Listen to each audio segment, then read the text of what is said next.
ومن سيئات أعمالنا ونعوذ بالله من شرور أنفسنا ومن سيئات أعمالنا من يهده الله فلا مضل له ومن يضلله فلا هادي له ونشهد أن لا إله إلا الله وحده لا شريك له ونشهد أن سيدنا ومولانا وحبيبنا محمدا عبده ورسوله أرسله بالحق بشيرا ونذيرا بين يدي الساعة وداعيا إلى الله بإذنه وسراجا منيرا صلى الله تعالى عليه وعلى آله وأصحابه وبارك وسلم تسليما كثيرا أما بعد فأعوذ بالله من الشيطان الرجيم بسم الله الرحمن الرحيم والعصر إن الإنسان لفي خسر إلا الذين آمنوا وعملوا الصالحات وتواصوا بالحق وتواصوا بالصبر. فقال عز وجل قل هذه سبيلي أدعو إلى الله على بصيرة أنا ومن اتبعني وسبحان الله وما أنا من المشركين. فقال عز وجل قل إن كنتم تحبون الله فاتبعوني يحببكم الله ويغفر لكم ذنوبكم والله غفور رحيم. وقال سبحانه وتعالى والذين جاهدوا فينا لنهدينهم سبلنا وإن الله لمع المحسنين. وقال عز وجل ومن أحسن قولا ممن دعا إلى الله وعمل صالحا وقال إنني من المسلمين. صدق الله العظيم. فقال عليه الصلاة والسلام بلغوا عني ولو آية قال فليبلغ الشاهد الغائب. وقال عليه الصلاة والسلام لا يؤمن أحدكم حتى يكون هواه تبعا لما جئت به. فقال عليه الصلاة والسلام لا يؤمن أحدكم حتى يحب لأخيه ما يحب لنفسه. وقال عليه الصلاة والسلام نظر الله امرأ سمع مقالتي فوعاها ثم أداها كما سمعت فرب مبلغ أوعى من سامعه أو كما قال عليه الصلاة والسلام. میرے محترم بھائیو دوستوں اور بزرگوں، اللہ رب العزت نے ساری دنیا کے سارے انسانوں کی اللہ رب العزت نے ساری دنیا کے سارے انسانوں کی اب جو موجود ہیں ان کی بھی اور جو قیامت تک آنے والے ہیں سارے انسانوں کی دنیا کی بھی اور آخرت کی بھی کامیابیاں اپنے دین پر چلنے میں رکھی ہیں۔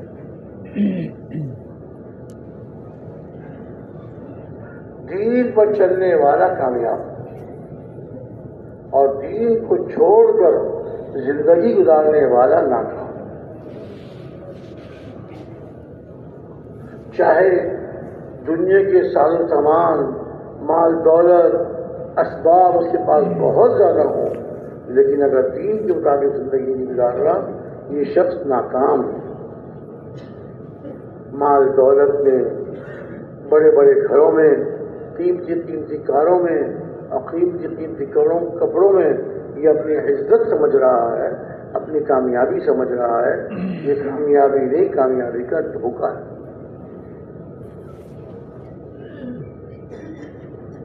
دنیا کے اسباب میں اور دنیا کی چیزوں میں اللہ نے کامیابی نہیں رکھی۔ کامیابی اللہ تعالیٰ کی طرف سے عطا ہوتی ہے۔ کامیابی اللہ تعالیٰ کی طرف سے عطا ہوتی ہے۔ اللہ رب العزت نے قرآن شریف میں پچھلی امتوں کے اور پچھلی قوموں کے واقعات کو بیان فرمایا، جو اپنی کثرت کے گھمنڈ میں تھے، ہم بہت زیادہ ہیں، ہمیں کون نقصان پہنچا سکتا ہے، ہمیں کوئی کون تکلیف دے سکتا ہے۔ اور یہ ایمان والے، یہ اللہ کے نبی کی بات ماننے والے بہت تھوڑے سے لوگ ہیں۔ یہ ہمارا کیا بگاڑ ہے؟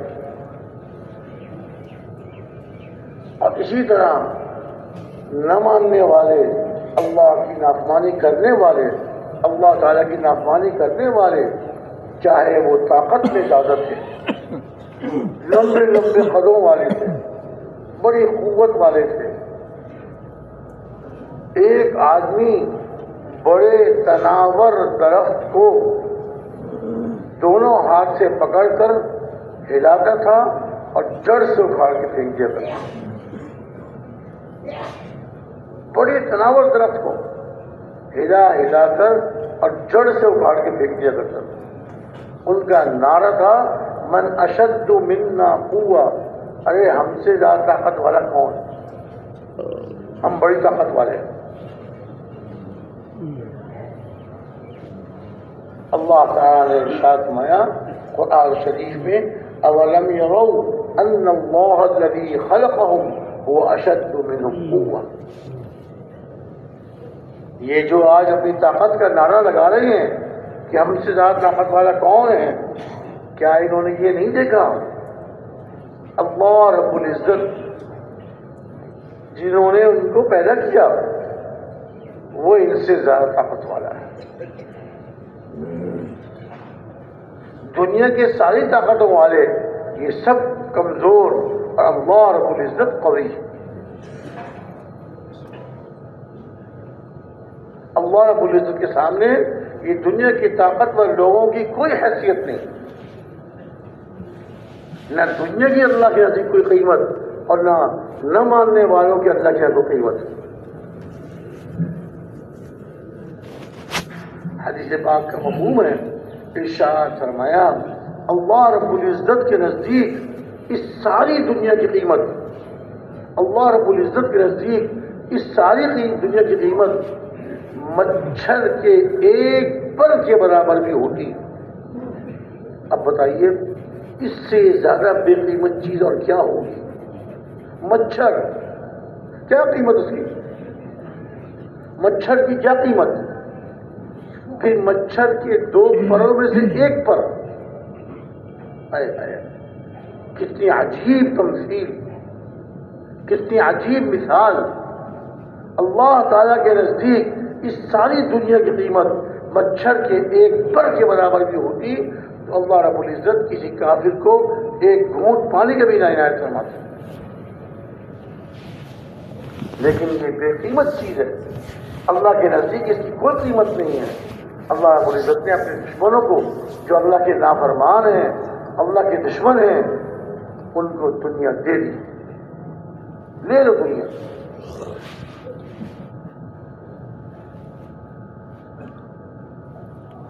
کوئی قیمت نہیں اللہ کی۔ جب مچھروں کا موسم آتا ہے، مچھر ہوتے ہیں، اب وہ کان کے بعد آدمی بھوں بھوں کرتا ہے، آدمی یوں ہاتھ مارتا ہے، کبھی ایک مچھر کبھی دو مچھر مر گئے، کوئی حیثیت نہیں اس کی۔ لیکن مچھر یہ نہیں، مچھر کے ایک پر کے برابر اللہ کی قیمت ہوتی۔ ایک مرتبہ ہمارے پیارے نبی صلی اللہ علیہ وسلم مدینہ منورہ میں تشریف لے آ رہے تھے، صحابہ آپ کے ساتھ تھے، ایک کوڑے کے پاس سے گزر ہوا، وہاں کوڑے پر ایک بکری کا ایک مردہ بچہ، بکری کا ایک مردہ بچہ، مرا ہوا بچہ، جس کے کان بھی نہیں تھے، کان کٹے ہوئے تھے۔ حضور وہاں کھڑے ہو گئے کوڑے کے پاس اور اس بکری کے بچے کو اٹھایا اور ارشاد فرمایا تم میں سے کون ہے جو اس کو ایک درہم کے بدلے خرید لے؟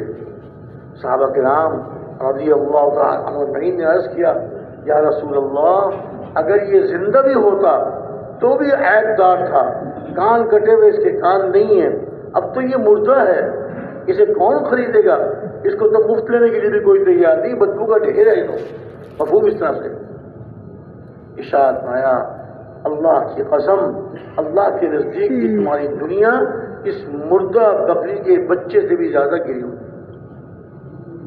جیسے اس مردہ بکری بچے کی، اس مردہ بکری کے بچے کی تمہارے دلوں میں کوئی قیمت نہیں ہے، اللہ کے نزدیک اس مردہ بکری کے بچے سے بھی زیادہ دنیا کی کوئی قیمت نہیں ہے۔ اب بتائیے وہ آدمی جو دنیا کی جمع کرنے میں اور ہر دن رات دنیا کی جمع کی اکٹھا کرنے میں اس کی فکر میں لگا ہوا ہے، اسی کی فکر میں لگا ہوا ہے، اور اسی کو کرتے جمع کرتے کرتے آخر ایک دن موت آ جاتی ہے، اور موت کے وقت ہر ایک پر اپنا دھوکہ کھل جاتا ہے۔ موت کے وقت ہر ایک پر اپنا دھوکہ کھل جاتا ہے۔ فرعون جیسے ظالم انسان، فرعون جیسا ملعون شخص، قارون جیسا اللہ کا نافرمان، اور نمرود جیسا اللہ کا ملعون جس پہ اللہ کی طرف سے لعنتیں نازل ہوئی، اللہ رب العزت سے مقابلہ کرتا تھا کہ میں تمہارا رب ہوں، مجھ سے رزق مانگو، مجھے سجدہ کرو، میں تمہیں رزق دوں گا۔ جب غلہ اگتا تھا کھیتوں سے سارا غلہ جمع کرا لیا کرتا تھا، کھیتوں سے سارا غلہ جمع کرا لیا کرتا تھا، اور جہاں پر وہ خود تھا کہتے تھے اب مجھ کو آ کے سجدہ کرو، میں تمہیں رزق دوں گا، اور جہاں پر وہ نہیں تھا تو اس کی تصویریں یا اس کے بت اپنے بت رکھوا دیے، ان کو آ کے سجدہ کرو گے تو غلہ ملے گا۔ ایسا ملعون انسان، لیکن مرتے مرتے ان ملعون لوگوں میں سے ہر آدمی نے مرتے ہوئے اپنی ناکامی کا اقرار کیا۔ فرعون جب پانی میں ڈوبنے لگا، ڈوبتے ڈوبتے کیا کہتا ہے؟ آمنت بالذی آمنت بہ بنو اسرائیل، جس ذات پر بنو اسرائیل ایمان لائے میں بھی اس پر ایمان لاتا ہوں۔ کہا گیا الآن وقد عصیت قبل وکنت من المفسدین، آج تو ایمان لاتا ہے، اس سے پہلے تو اللہ کی نافرمانی میں ہی لگا رہا، اب ایمان لاتا ہے، اور تو فساد پھیلانے والوں میں سے تھا۔ کہتے ہیں نا کہ ہر غرے کا وقت جو موت کا وقت ہے، جب موت کے آثار شروع ہو جائے پھر اس وقت کا نہ ایمان معتبر ہوتا ہے نہ اس وقت کی توبہ قبول ہوتی ہے۔ بس اس سے پہلے پہلے جو توبہ کرے اس کی توبہ قبول، اللہ توبہ قبول فرمانے والے ہیں، معاف کرنے والے ہیں، اور معافی کو پسند فرماتے ہیں۔ رمضان شریف میں شب قدر کی جو دعا فضائے رمضان میں پڑھتے ہیں، سنتے ہیں، یاد کرتے ہیں، اس کو پڑھتے ہیں، اللہم انک عفو تحب العفو فاعف عنی، اے اللہ یقیناً آپ معاف کرنے والے ہیں اور معافی کو پسند کرتے ہیں، اے اللہ مجھے معاف فرما دیجیے۔ موت کے وقت کا شروع ہونے سے پہلے، موت کا وقت شروع ہونے سے پہلے پہلے اس کی توبہ قبول ہے، اللہ معاف فرمانے والے ہیں۔ 99 آدمیوں کو بے گناہوں کو قتل کر دیا، استغفر اللہ، کسی ایک ایمان والے کو بغیر گناہ، بغیر جرم کے، بغیر حق کے قتل کر دیا، کہتے ہیں ہمیشہ ہمیشہ جہنم میں رہے گا، اس سے نکلے گا۔ ومن يقتل مؤمنا متعمدا فجزاؤه جهنم خالدا فيها وغضب الله عليه ولعنه وأعد له عذابا عظيما۔ اور بات کیا ہے؟ ومن أصدق من الله حديثا ومن أصدق من الله قولا، اللہ سے، اللہ کے کلام سے زیادہ سچا کلام کس کا ہے؟ ومن أصدق من الله حديثا، اللہ سے زیادہ، اللہ کے کلام سے زیادہ سچا کلام کس کا ہے؟ کسی کا نہیں ہوتا۔ 99 آدمیوں کو قتل کر دیے بے گناہوں کو، اور یہاں کیا ارشاد فرمایا؟ کوئی آدمی کسی ایک ایمان والے کو جان بوجھ کے قتل کر دے بغیر کسی بے گناہ کو، کیا فرمایا؟ اس کا بدلہ ہمیشہ ہمیشہ کی جہنم ہے، اللہ کا غضب اس پر نازل ہوگا، اللہ کی لعنت اس پر نازل ہوگی، اور اللہ تعالیٰ نے اس کے لیے بڑا عذاب تیار کیا ہوا ہے۔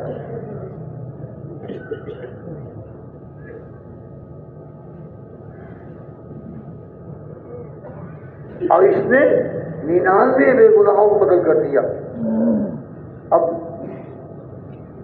اس گناہگار کے دل میں توبہ کا خیال آیا کہ بھئی میں نے مرنا ہے، اللہ کے پاس جانا ہے، میں تو اتنا بڑا گناہگار ہوں، 99 قتل کر دیے میں نے.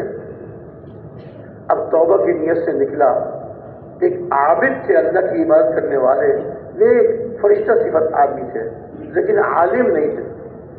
ان کے پاس پہنچا، ان سے کہا کہ جی میں نے بہت بڑے بڑے گناہ کر دیے، بہت بڑے بڑے گناہ کر دیے، اندازہ لگائیے کہ 99 قتل کر دیے میں نے، کیا میری توبہ ہو سکتی ہے؟ انہوں نے جو عام دستور، عام جو قرآن پاک کی آیت ہے، عام جو اللہ پاک کا ارشاد ہے، انہوں نے کہا تو ایک آدمی کو قتل کر دے تو ہمیشہ کی جہنم ہے، تو 99 قتل کر چکا، تیری مغفرت کہاں ہے؟ پتہ نہیں شیطان نے کیا بہکایا، اس نے تلوار نکالی، ان عابد کو بھی قتل کر دیا. لیجیے اب نکلا ہے توبہ کرنے کے لیے، ایک اور قتل کر دیا، 100 پورے ہوئے. پھر دل میں خیال آیا، ارے بدبخت، اپنے آپ کو خطاب کیا، بدبخت تو نکلا ہے توبہ کے لیے، تو نے ایک اور بے گناہ قتل کر دیا. پھر چلا، دل میں سچی پکی توبہ کا خیال تھا. پھر چلا تلاش کرتے کرتے ایک عالم کے پاس پہنچا اور اس سے کہا کہ حضور مجھ سے بڑے بڑے گناہ ہوئے، کیا میری توبہ قبول ہو سکتی ہے؟ کیا مجھ کو معافی مل سکتی ہے؟ اس نے جب بتایا کہ اسی طرح میں نے 99 قتل کیے تھے، فلاں عابد کے پاس گیا، اس نے کہا تیری توبہ نہیں، تیری توبہ قبول نہیں ہو سکتی، ایک آدمی کو قتل کرنے کی اتنی بڑی سزا ہے تو وہ 99 قتل کر دیے، میں نے ان کو بھی قتل کر دیا. ان عالم نے کہا کہ نہیں، اگر آدمی پکی سچی توبہ کرے، سچے دل سے توبہ کرے، اللہ تعالیٰ اس کی توبہ کو قبول ماننے والے ہیں اور اللہ تعالیٰ معاف فرمانے والے ہیں.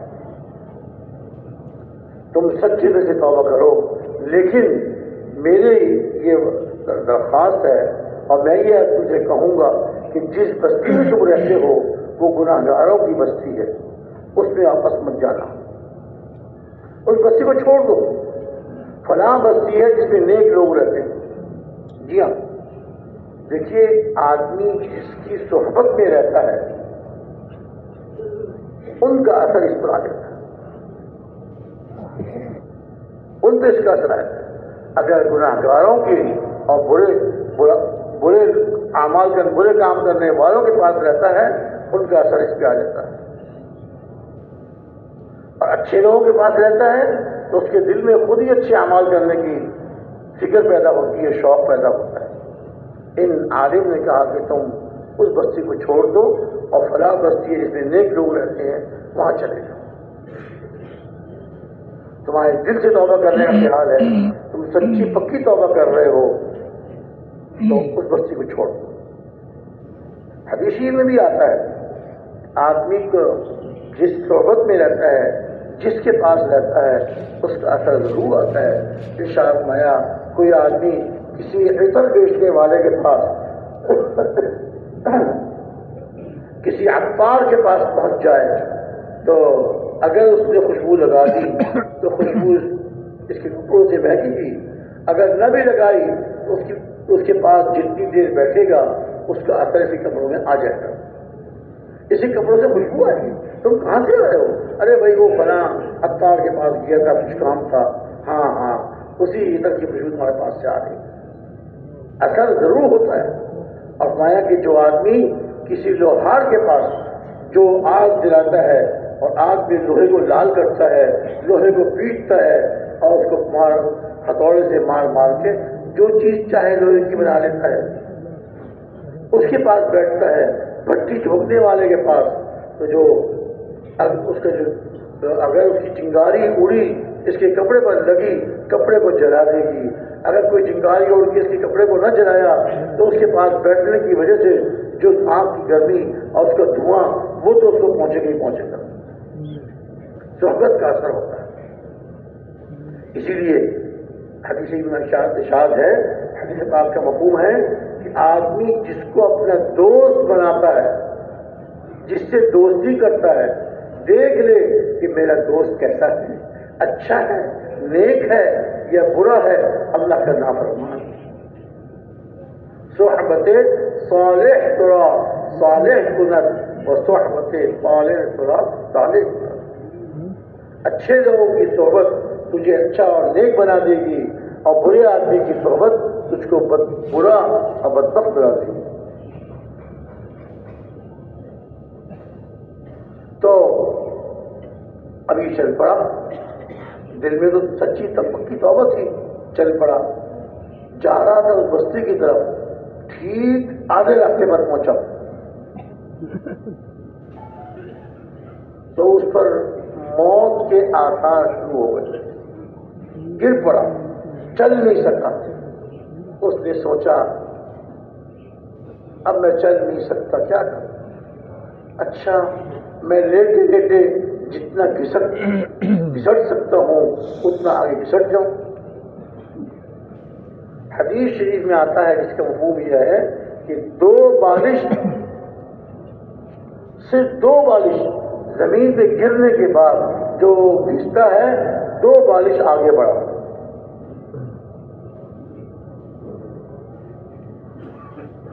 اب جب اس کی موت کا وقت آ گیا تو عذاب کے فرشتے بھی آ گئے، اس کو جہنم میں لے جانے کے لیے 100 بے گناہوں کا قاتل ہے، اس کی توبہ کہاں ہے، اس کی معافی کہاں ہے؟ ایک آدمی کو قتل کرنے والے کی معافی نہیں ہے، یہ تو 100 قتل کرنے والا ہے. ادھر سے نیک لوگوں کی روح کو لے جانے والے فرشتے بھی آ گئے. ارے بھائی ٹھیک ہے، آپ صحیح کہہ رہے ہو، 100 آدمیوں کا قاتل ہے، لیکن توبہ تو کر لی نا. اللہ توبہ قبول فرمانے والے ہیں، اللہ معاف فرمانے والے ہیں. فرشتوں نے کہا ہمارے سے فیصلہ نہیں ہوتا، ان کی بات بھی سچی، 100 کا قاتل، ان کی بات بھی سچی، توبہ کر لی. چلو اللہ کی جناب میں حاضر ہوتے ہیں، اللہ سے ہی پوچھتے ہیں. اللہ تعالیٰ کے پاس پہنچے، اللہ تعالیٰ سے پوچھا اللہ کیا کریں؟ اللہ تعالیٰ نے ارشاد فرمایا کہ مفہوم اس طرح سے ہے کہ زمین کو ناپ لو،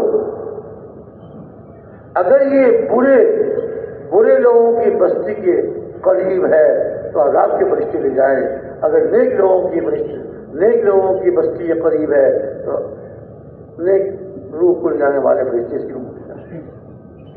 اب جب زمین کو ناپا، دو روایتیں آتی ہیں.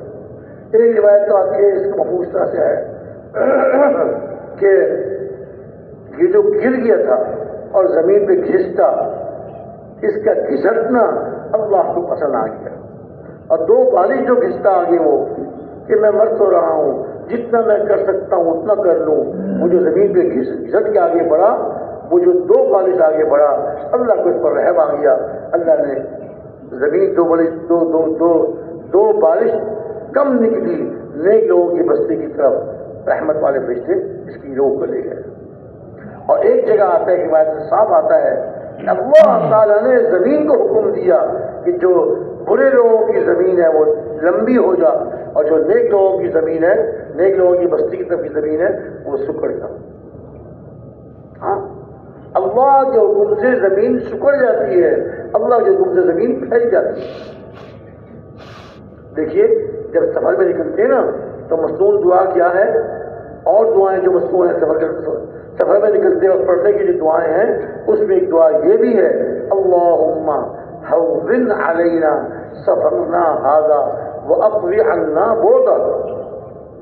اے اللہ ہم پر ہمارے اس سفر کو آسان فرما اور اس کی دوری کو ہم سے لپیٹ دے، زمین کو لپیٹ دے، ہم سکیڑ.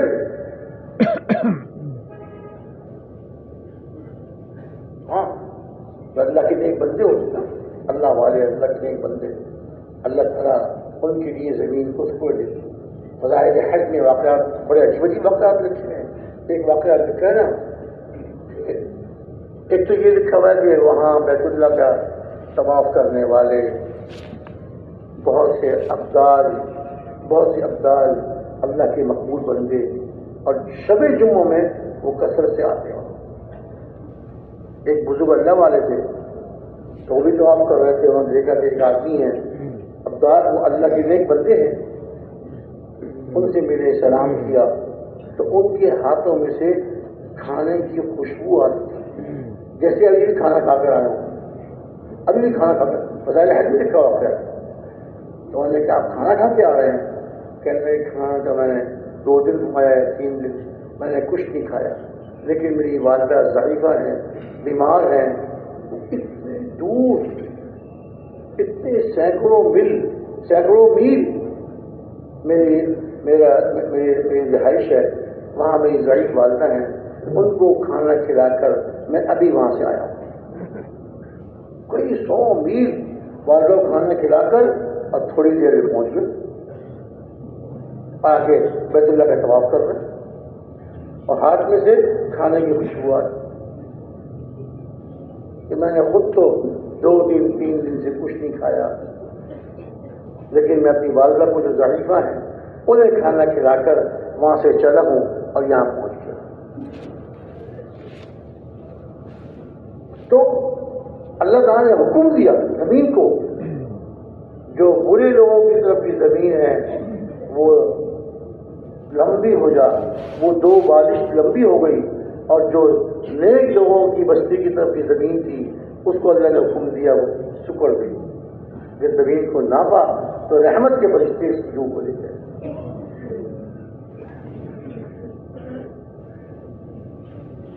ایک مرتبہ ایک قافلہ جا رہا تھا حضرت عمر اللہ عنہ کے زمانے میں. حضرت عمر اللہ عنہ رات کو چکر لگایا کرتے تھے، کوئی بیچارہ مجبور ہو، کسی کو کوئی حاجت ضرورت ہو تو میں اس کی حاجت پوری کر دوں. ساتھی ان کے ساتھ ہوتے تھے. تو دیکھا کہ سامنے شہر سے باہر ایک قافلہ ٹھہرا ہوا ہے. یہ مجھے اس پر یاد آیا کہ اللہ کی رحمت سے مایوس نہیں ہونا چاہیے. اس پہ یہ مجھے واقعہ یاد آیا. تو ہمارے دیکھ کے فکر مند ہوئے، پتہ نہیں کہاں سے آیا قافلہ، ان کے پاس کھانے پینے کا سامان بھی ہے کہ نہیں، کہاں جا رہا ہے پتہ نہیں. خیر اب تھوڑی سی دور تھا قافلہ، وہ اتنی زیادہ دور بھی نہیں کہ آواز نہ پہنچ سکے. تو اپنے ساتھی سے کہا کہ اونچی آواز سے پوچھو یہ قافلہ کہاں سے آیا ہے، یہ قافلہ کہاں سے آیا ہے. تو جب حضرت عمر عنہ کے ساتھی نے بلند آواز سے قافلے والوں سے پوچھا کہ امیر المومنین رضی اللہ عنہ پوچھ رہے ہیں کہ یہ قافلہ کہاں سے آیا ہے، وہاں سے جواب آیا فج عمیق سے آیا ہے. فج عمیق قرآن پاک کی آیت ہے کہ اللہ تعالیٰ نے حضرت ابراہیم علیہ السلام کو حکم دیا جب انہوں نے اللہ کے گھر کی بیت اللہ کی تعمیر کی، گھر کی خانہ کعبہ کی تعمیر مکمل ہو گئی. حضرت ابراہیم علیہ السلام نے اپنے صاحبزادے حضرت اسماعیل وہ اللہ کے نبی حضرت اسماعیل علیہ السلام کے ساتھ مل کر اللہ کے گھر خانہ کعبہ کی تعمیر کی. جب تعمیر مکمل ہو گئی اللہ پر نے حکم دیا کہ اے ابراہیم اب لوگوں میں اعلان کیجئے، اذان دیجئے، حج کی اذان دیجئے، لوگوں کو اللہ کے گھر کی طرف بلائیے. وَأَذِّنْ فِي النَّاسِ بِالْحَجِّ آئے کیا پایا یأتوک رجالا وعلی کل ضامر یأتین من کل فج عمیق. فج عمیق اس میں آتا ہے یہ لفظ کہ لوگ آپ اذان دیجئے. پہلی بات تو یہ ہوئی کہ ابراہیم علیہ السلام نے کہا یا اللہ میں ایک کمزور انسان، میں اذان دوں گا حج کے لیے، لوگوں میں اعلان کروں گا کہ اللہ کے گھر کے حج کے لیے آؤ، میری آواز کہاں تک پہنچے گی، میں ایک کمزور انسان ہوں. ارشاد ہوا آپ ہمارے حکم پہ اذان دیجئے، آپ کا کام ہمارا حکم پورا کرنا ہے. آپ اذان دیں گے، آپ اعلان کریں گے، آواز کو پہنچانا ہمارا کام ہے. اذان دینا، اعلان کرنا، لوگوں کو اللہ گھر کی طرف بلانا یہ آپ کا کام، آواز کو پہنچانا ہمارا کام. آتا ہے روایات میں کہ ابراہیم علیہ السلام نے جب اللہ کے حکم پر اعلان کیا، اذان دی، لوگوں اللہ کے گھر کی طرف آؤ، اللہ کے گھر کا حج کرو، اللہ تعالیٰ نے ان کی آواز کو ساری دنیا میں پہنچا دیا. اور نہ صرف دنیا میں بلکہ عالم ارواح میں، جہاں اللہ تعالیٰ نے دنیا بھر کی جو روحیں دنیا میں آنے والی ہیں، ابھی دنیا میں آئی نہیں، ایک عالم ہے، اللہ نے سارے انسانوں کی روحوں کو چھوٹی چھوٹی شکلوں میں وہاں جمع کیا. وہاں اللہ تعالیٰ نے جمع کر کے رکھا ہوا ہے، وہاں اللہ تعالیٰ نے آواز پہنچا دی. اور فضائل حج میں لکھا ہوا ہے کہ جب وہاں آواز پہنچی تو ان روحوں نے جو ابھی تک دنیا میں نہیں آئے تھے اور ساری روحیں وہاں جمع تھیں، وہاں موجود تھیں، سب نے حضرت ابراہیم علیہ السلام کی آواز پر، ان کے اذان پر، ان کے اعلان پر ان روحوں نے بھی لبیک لبیک لبیک کہا. لکھے فضائل حج میں حضرت شیخ رحمۃ اللہ علیہ نے رحمۃ اللہ تعالیٰ ان کی قبر کو نور سے بھر دے اور ان کے درجات کو بلند فرما دے. ہم پر پوری امت نے بڑا احسان فرمایا. یہ فضائل کی کتابیں لکھ کر بڑا احسان ہے امت پر. اللہ ان کو بہت بہت جزائے خیر عطا فرمائے اور ان کی قبر کو نور سے بھر دے. لکھا ہے کہ جو عالم ارواح میں جس نے ابراہیم علیہ السلام کے اذان پر، ان کے اعلان پر ایک دفعہ لبیک کہا ہوگا وہ ایک دفعہ حج کرے گا. جس نے 2 دفعہ کہا ہوگا وہ اللہ کے گھر کی 2 دفعہ زیارت کرے گا. اور یہ لکھا اس کے بعد جس نے وہاں دم لبیک کہا ہوگا وہ دم حج کرے گا. آپ دیکھتے ہیں بعض لوگ ایک حج کرتے ہیں، اس کے بعد ساری زندگی کو دوبارہ جانے کا موقع نہیں اللہ نصیب نہیں، بس ایک دفعہ جاتے، بعض 2 دفعہ، اور بعض لوگ تو ایسے خوش قسمت ہر سال جاتے ہیں، ہر سال جاتے ہیں. آپ لوگ جانتے ہوں گے، میرے سامنے بھی ایک ہمارے عزیز ہیں، 6 سال کا انتقال ہو گیا، ہر سال جاتے ہیں. حکومت نے پابندی لگا دی اس سال سے وہی جائیں گے جو نے پہلے حج نہ کیا. اب انہوں نے طے کیا تو ہر سال جا رہا ہے. اب وہ پہنچے جو ہوتے ہیں ٹکٹ بنانے والے جو ادارے ہوتے ہیں ان کے پاس پہنچے، بھائی میں نے جانا ہے، میں نے طے کیا وہ جانا ہے، اب بتاؤ کیا راستہ ہے. پابندیاں حکومت کی سب دھری رہ گئی، ہر سال جاتے تھے ماشاءاللہ، ہر سال جاتے تھے. اب اللہ تعالیٰ کے پہنچ گئے تو وہاں سے قافلے کی طرف سے جواب آیا فج عمیق سے. فج عمیق دور دراز کی وادیوں سے چل کر آئیں گے، اللہ کے گھر کا حج کریں گے، طواف کریں گے. حضرت السلام نے حضرت عمر رضی اللہ عنہ نے یہ جواب سن کے بہت حیران ہوئے. یہ تو علمی جواب ہے. اچھا ان سے پوچھو کہاں جا رہے ہیں، کہاں جا رہے ہیں قافلہ؟ وہاں سے جواب آیا بیت عتیق کی طرف جا رہے ہیں. یہ بھی قرآن پاک کی آیت کا ایک ٹکڑا. ارشاد فرمایا اللہ تعالیٰ نے وَلْيَطَّوَّفُوا بِالْبَيْتِ الْعَتِيقِ، لوگوں کو چاہیے بیت عتیق، یہ پرانا گھر، سب سے پرانا گھر. قرآن شریف میں کیا ارشاد فرمایا ان اول بیت وضع للناس للذی ببکۃ مبارکا وہدی للعالمین. سب سے پہلا گھر جو زمین میں بنا وہ یہ اللہ کا گھر ہے جو مکہ مکرمہ میں مبارک ہے، برکت والا گھر ہے اور سارے جہانوں کے لیے ہدایت کا ذریعہ ہے. بیت اللہ سے ہدایت پھیلتی ہے سارے جہانوں میں اور برکت والا گھر. تو پرانا گھر بیت عتیق کون باقی آیت کا ٹکڑا ہے. تو وہاں سے جواب آیا، پہلے پوچھا تھا نا کہاں سے آیا قافلہ، اور نے کہا فج عمیق سے، دور دراز وادی سے. کہاں جا رہا ہے؟ بیت عتیق کی طرف جا رہا ہے. اب تو تمہارا رحمۃ شاہ دل میں سوچا اس قافلے میں کوئی بڑا عالم ہے جو علمی قرآن پاک سے جواب دے رہا ہے، اس کا امتحان لینا چاہیے اس عالم کا. تو اب ہے تمہارے ارشاد فرمایا اپنے ساتھی سے کہ اونچی آواز سے پوچھو قرآن پاک میں سب سے بڑی برکت کے اعتبار سے سب سے بڑی آیت کون سی ہے. امتحان شروع ہو گیا. وہاں سے جواب آیا آیت الکرسی. آیت الکرسی سب سے بڑی برکت کے اعتبار سے سب سے بڑی آیت جو ہے آیت الکرسی ہے. جواب بالکل ٹھیک. سوال کیا، جواب بالکل ٹھیک. پوچھا اچھا پوچھو قرآن پاک کی سب سے زیادہ محکم فیصلہ کن آیت کون سی ہے؟ وہاں سے جواب آیا لیس بامانیکم ولا امانی اہل الکتاب من یعمل سوءا یجز بہ ولا یجد له من دون اللہ ولیا ولا نصیرا. نہ تمہاری آرزوؤں سے اور نہ ان اہل کتاب کی آرزوؤں سے امیدوں سے کچھ نہیں ہوتا، بلکہ جو آدمی برا کام کرے گا، برا عمل کرے گا، اس کو اس کا بدلہ دیا جائے گا، وہ برے عمل کا بدلہ اس کو پہنچ کر رہے گا، اور اللہ کے سوا اپنا مددگار کوئی نہیں پائے گا۔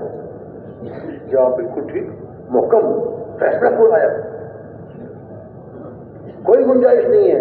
آرزوؤں سے، امنگوں سے، امیدوں سے زندگی نہیں بنتی، انجام بخیر نہیں ہوتا، کچھ کرنا پڑتا ہے۔ پھر پوچھا، ان سے پوچھو قرآن پاک کی فیصلہ کن آیت جس نے پورا فیصلہ کر دیا صاف صاف، وہ کون سی ہے؟ وہاں سے جواب آیا، من يعمل مثقال ذرة خيرا يره ومن يعمل مثقال ذرة شرا يره۔ جس آدمی نے خیر کا ایک ذرے کے برابر، ذرہ کتنا بڑا ہوتا ہے باقی آپ دیکھیے، یہ ریت بڑی ہوتی ہے، ریت یوں مٹھی میں اٹھائے کتنے ذرے اس کے اندر آتے، ویسے یوں چٹکی میں دے دے تو بھی اس کے اندر کتنے ذرے آ جائیں، ایک ذرے کے برابر، ریت کا ایک ذرہ، ایک ذرے کے برابر بھی نیک عمل کرے گا، وہ اس نیک عمل کو مرنے کے بعد سامنے اپنے سامنے دیکھ لے گا۔ ومن يعمل مثقال ذرة شرا يره، ایک ذرے کے برابر بھی کوئی برائی کی، برا عمل کیا، وہ بھی اس کے سامنے آ سکتا۔ فرمایا نا قیامت میں جب آدمیوں کو آپ اس کے اعمال نامے دیے جائیں گے، اعمال نامے میں دنیا میں جتنے سال رہا، جتنے دن رہا، جتنے مہینے رہا، جتنے ہفتے رہا، اور ہر گھڑی کا، ہر گھڑی میں کیا عمل کیا، وہ سب اس میں لکھا ہوا ہے۔ آنکھ سے کیا عمل کیا اس گھڑی میں جو ہم سب یہاں بیٹھے ہوئے ہیں، یہاں بیٹھے بیٹھے آنکھ سے کیا عمل کیا، کان سے کیا عمل کیا، اور زبان سے کیا عمل کیا، اپنے ہاتھ پاؤں سے کیا، سب لکھا ہوا ہے۔ آنکھ اٹھا کر اوپر دیکھی، کس نیت سے آنکھ اوپر اٹھائی، وہ لکھا ہوا ہے۔ اللہ کی پیدا کی ہوئی مخلوقات کی طرف نگاہ کی، اللہ نے کتنا بڑا آسمان بنایا، کتنا بڑا آسمان بنایا، اللہ کی قدرت ہے، اللہ کتنے قدرت والے ہیں۔ یہ آسمان کے ستارے اللہ نے پیدا، ابھی آنکھ سے اوپر دیکھ کر اللہ کی مخلوقات کو دیکھ کے اللہ کو یاد کر رہا ہے۔ ایک حدیث میں آتا ہے، ایک آدمی گرمی کے موسم میں اپنے گھر کی چھت پہ لیٹا ہوا تھا اور آسمان کو دیکھ رہا تھا، اور یوں کہہ رہا تھا کہ اے اللہ، یہ سب چیزیں آپ نے پیدا فرمائی ہیں، اب بے مقصد نہیں پیدا فرمائی، اے اللہ مجھ کو بخش دیجیے۔ اس کے اس طرح سوچنے پر اور اس طرح دعا مانگنے پر اللہ نے اس کی مغفرت فرما دی۔ اب آنکھ جو اوپر اٹھائی، کیوں اٹھائی، یہ لکھا گیا۔ کان سے کیا سنا، وہ لکھا گیا۔ زبان سے کیا بولا، وہ لکھا گیا۔ ہر عمل، چھوٹے سے چھوٹا، بڑے سے بڑا، سب کچھ ہر آدمی کے اعمال نامے میں لکھا ہوا ہے۔ اور اس دن آدمی کہے گا، ما لهذا الكتاب لا يغادر صغيرة ولا كبيرة إلا أحصاها ووجدوا ما عملوا حاضرا ولا يظلم ربك أحدا۔ اور یہ کیسا اعمال نامہ، یہ کیسا اعمال نامہ ہے، کوئی چھوٹی سے چھوٹی چیز، کوئی بڑی سے بڑی چیز بھی ایسی نہیں جو اس میں نہ لکھی ہوئی، سب کچھ اس میں لکھا ہوا ہے۔ وَوَجَدُوا مَا عَمِلُوا حَاضِرًا، اور جو کچھ اس نے دنیا میں کیا ہوگا، جو کچھ بھی کیا وہ سب اس کے سامنے موجود ہوگا۔ اپنا اعمال نامہ پڑھ رہا ہے، کہا جائے گا کافر سے، اقرأ کتابک کفا بنفسک اليوم علیک حسیبا، اپنا اعمال نامہ پڑھ لے، خود پڑھ لے، تیرا اعمال نامہ تیرے اپنے اوپر حساب کے لیے کافی ہے، خود دیکھ لے دنیا میں کیا کر کے آیا ہے۔ اس لیے کہ آخرت کا معاملہ دنیا کے اعمال پر ہے، آخرت کی زندگی کے بننے یا بگڑنے کے دار و مدار دنیا کے اعمال ہیں۔ وَوَجَدُوا مَا عَمِلُوا حَاضِرًا، جو کچھ اس نے دنیا میں کیا ہے وہ سب اس کو مل جائے گا، اعمال نامے میں لکھا مل جائے گا۔ وَلَا يَظْلِمُ رَبُّكَ أَحَدًا، اور آپ کے رب کسی پر ظلم نہیں کرتے، نہ عمل نہ کیا ہو لکھا ہوا ہو، کم کیا ہوا ہو زیادہ لکھا ہوا ہو، کوئی چھوٹا گناہ کیا بڑا لکھا ہوا ہے، اور بڑی نیکی کی تھی چھوٹی لکھی ہوئی ہے، کوئی ظلم اللہ کی طرف سے نہیں ہوتا۔ کوئی برائی کی نہیں اور لکھی ہوئی ہے، کوئی نیکی کی تھی وہ لکھی ہوئی نہیں ہے، ایسا نہیں ہے. سب کچھ اچھا یا برا جو کوئی دنیا میں کر کے آیا ہے وہ اعمال نامے میں سب اپنے سامنے آ جائے. اس دن آدمی اپنے اعمال نامے کو دیکھ کر روئے گا، چلائے گا، چیخیں مارے گا، آنسو سے آنسو بہائے گا، آنسو ختم ہو جائیں گے، خون کے آنسو نکلنے شروع ہو جائیں گے، پھر پیپ کے آنسو نکلنے شروع ہو جائیں گے، لیکن اس وقت کا رونا کوئی کام نہیں آئے گا. تو جب پوچھا کہ قرآن پاک کی سب سے فیصلہ کن آیت کون سی ہے، جواب آیا فَمَن يَعْمَلْ مِثْقَالَ ذَرَّةٍ خَيْرًا يَرَهُ وَمَن يَعْمَلْ مِثْقَالَ ذَرَّةٍ شَرًّا يَرَهُ. جو ایک خیر کا کام بھی کرے گا ذرے کے برابر بھی وہ بھی سامنے آ جائے گا، اور ایک ذرے کے برابر بھی کوئی شر اور برائی کا کام کیا وہ بھی سامنے آ جائے گا. جواب بالکل ٹھیک. حضرت عمر ممتحن ہیں، امتحان لے رہے ہیں اور جواب بالکل ٹھیک آ رہے ہیں. پھر پوچھا سب سے زیادہ امید دلانے والی آیت کون سی ہے جس سے ہر بندے کو کچھ امید مل جاتی ہے؟ سب سے زیادہ امید دلانے والی آیت کون سی ہے؟ جواب آیا قل یا عبادی الذین اسرفوا علی انفسہم لا تقنطوا من رحمت اللہ ان اللہ یغفر الذنوب جميعا انہ هو الغفور الرحیم. اللہ تعالیٰ نے اپنے حبیب اپنے پیارے رسول صلی اللہ علیہ وسلم کو حکم دیا کہ آپ یہ کہہ دیجئے، آپ یہ فرما دیجئے اللہ تعالیٰ کی طرف سے، اے میرے وہ بندو جنہوں نے اپنی جانوں پر ظلم کیا، اے میرے وہ بندو جنہوں نے اپنی جانوں پر ظلم کیا، اللہ کی رحمت سے مایوس نہ ہو، اللہ تعالیٰ کی رحمت سے مایوس نہ ہو. یقیناً اللہ تعالیٰ سب گناہوں کو بخش دیتے ہیں، اور بے شک اللہ تعالیٰ بہت بخشنے والے، بہت رحم فرمانے والے. وہاں سے یہ جواب آیا، یہ آیا. حضرت عمر جتنے سوالات کیے بالکل ٹھیک جوابات. حضرت عمر بہت خوش ہوئے، سمجھ گئے ان میں کوئی عالم ہے. پھر کہا اپنے ساتھی سے پوچھو افیکم عبداللہ بن مسعود، کیا تمہارے قافلے میں حضرت عبداللہ بن مسعود ہیں؟ عرض کیا کہ جی ہاں. اے واللہ اے نعم، ہمارے قافلے میں حضرت عبداللہ بن مسعود ہیں. یہ حضرت عبداللہ بن مسعود وہ بڑے فقیہ، وہ بڑے عالم جن کا امتحان امیر المومنین حضرت عمر نے لیا، اور جو سوال کیا پورا ٹھیک جواب، پورا ٹھیک جواب، 100% نمبر. اور کون تھے یہ میں عرض کروں. یہ عبداللہ بن مسعود کون تھے؟ بکری کے چلانے والے چروائے تھے، بغریے بکری کو چلانے والے. مکہ مکرمہ میں حضور اقدس صلی اللہ علیہ وسلم اور آپ کے ساتھ حضرت ابوبکر صدیق رضی اللہ تعالیٰ عنہ کہیں سے آ رہے تھے، کسی کام سے تشریف لے گئے ہوئے. ہجرت سے پہلے کی شروع اسلام کی بات ہے. دونوں حضرات تشریف لا رہے تھے، دور سے کہیں سے آ رہے تھے، چلتے تھک گئے تھے، پیاس لگ رہی تھی. سامنے ایک لڑکا، نوعمر لڑکا بکریاں چلاتا ہوا نظر آیا. اس کے پاس پہنچے، بھائی ہمیں بہت پیاس کر رہی ہے، کچھ پینے کی چیز ہے؟ انہوں نے کہا بالکل ہے، میں ہی بکری کا دودھ نکالتا ہوں، آپ کو پلاتا ہوں. اچھا خیر کرو. حضرت ابوبکر سے شاط مایا، حضرت ابوبکر سے جاؤ کوئی برتن کوئی چیز ڈھونڈ کے لاؤ. اب برتن وہاں کہاں تھا؟ پہاڑی علاقہ تھا، چھوٹی چھوٹی پہاڑیاں تھی. تو وہاں ایک پتھر ملا ان کو جو پیالے کی طرح اندر سے کٹا ہوا تھا. اس کو اٹھایا، صاف کیا، کہا یا رسول اللہ سب تو یہی برتن ہے. آیا بہت اچھا.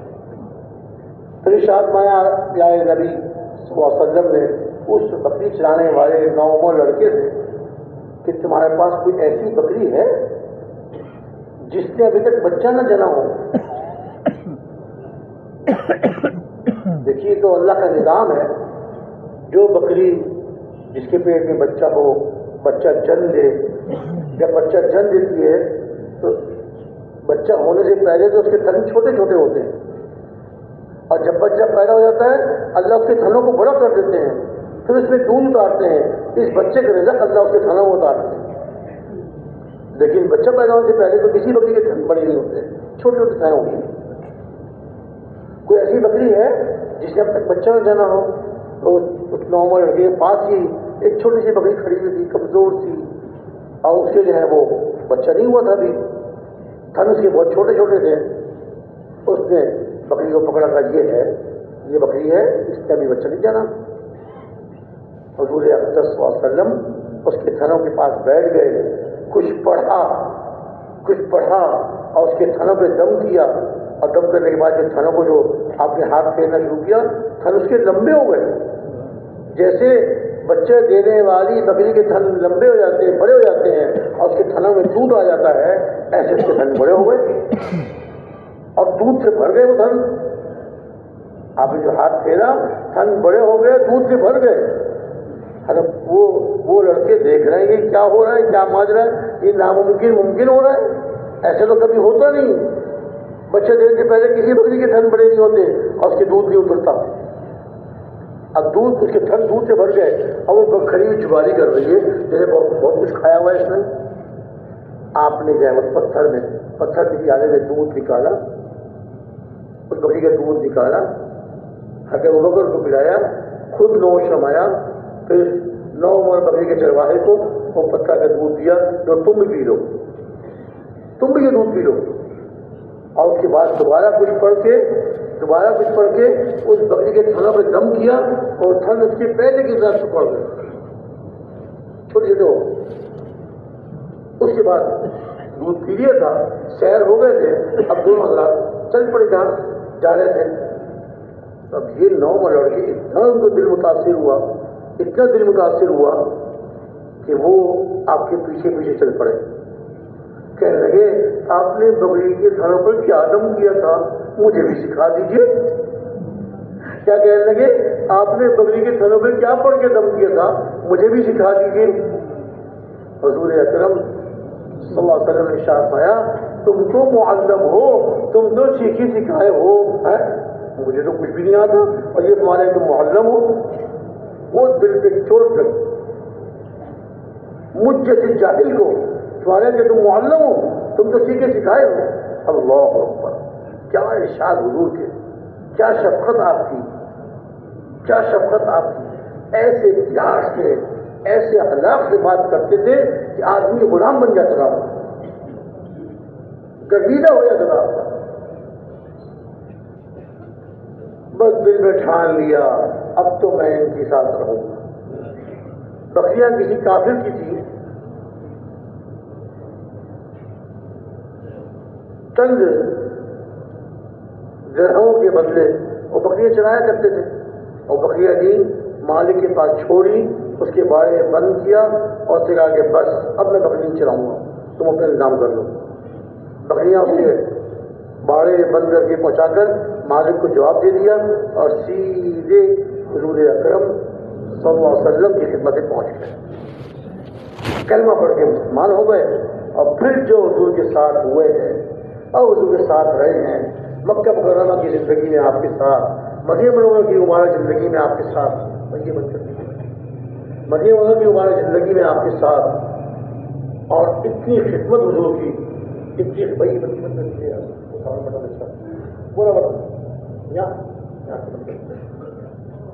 منورہ میں آپ کے ساتھ آپ کی خدمت، اور نہ صرف آپ یہ خدمت کرتے تھے بلکہ ان کی والدہ بھی گھر کے اندر کی خدمت کیا کرتی تھی، حضور کے گھروں کی خدمت کیا کرتی تھی۔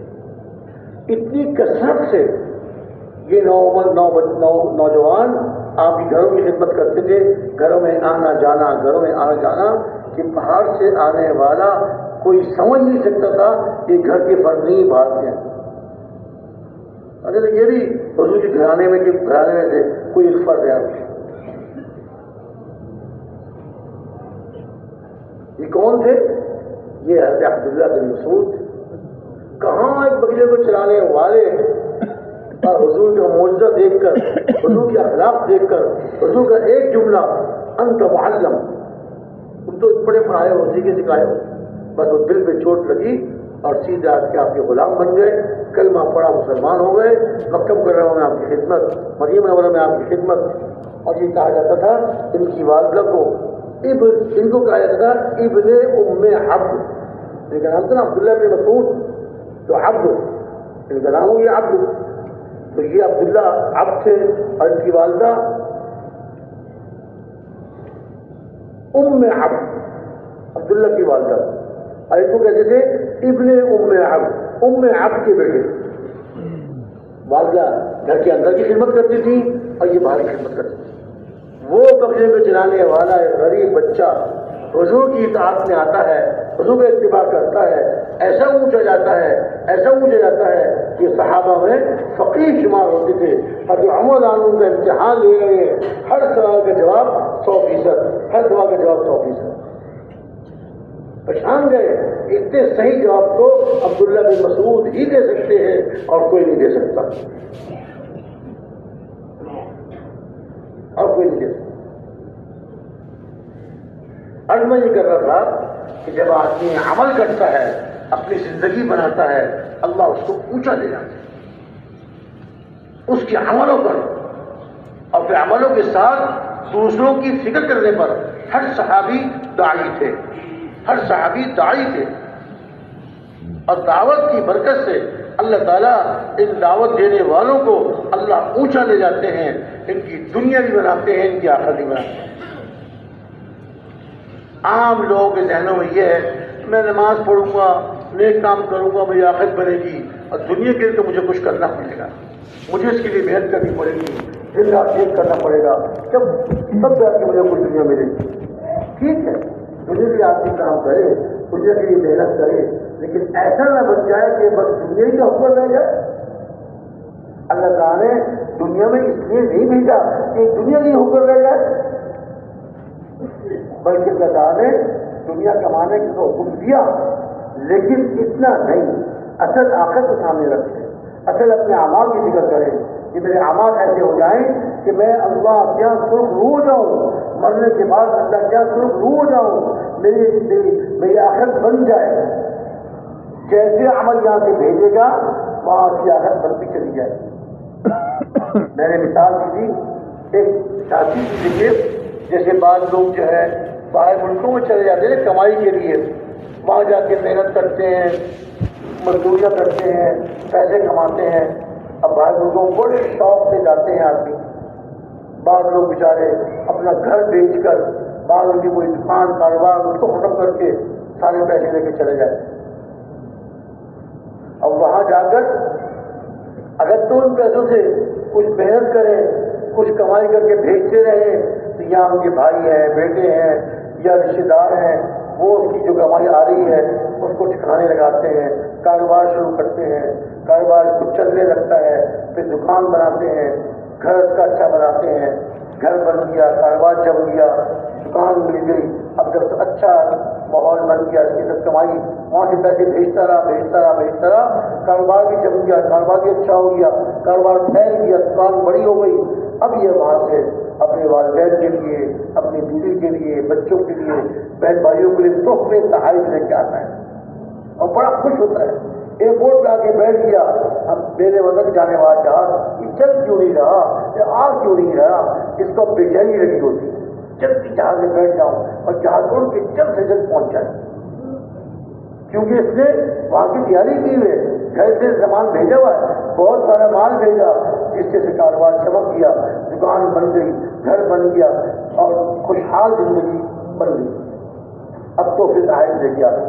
یہ وہ کون ہے جو دوسرے ملک میں جا کر اپنے گھر، اپنے وطن، اپنے گھر کی تیاری کرتا رہا، پیسے بھیجتا رہا. اب بعض بیچارے کم نصیب ایسے ہوتے ہیں یہاں زمین بیچ کر، گھر بیچ کر اور پتہ نہیں کیا کیا جو ہے بیچ کر پیسے لے کے باہر جاتے ہیں، اور وہاں جا کے وہاں کی رنگینیوں میں اور وہاں کی جو ہے خواہشات میں ایسے پڑ جاتے ہیں، عیاشیوں پڑ جاتے ہیں، سارے پیسے پہ تباہ کر دیتے ہیں. کچھ ہی پلے نہیں ہوتا. ملک تو کیا بھیجتا، اپنے ملک میں کاروبار کے لیے، گھر بار کے لیے کیا بھیجتا، وہ تو یہی سب عیاشیوں میں اڑا دیے.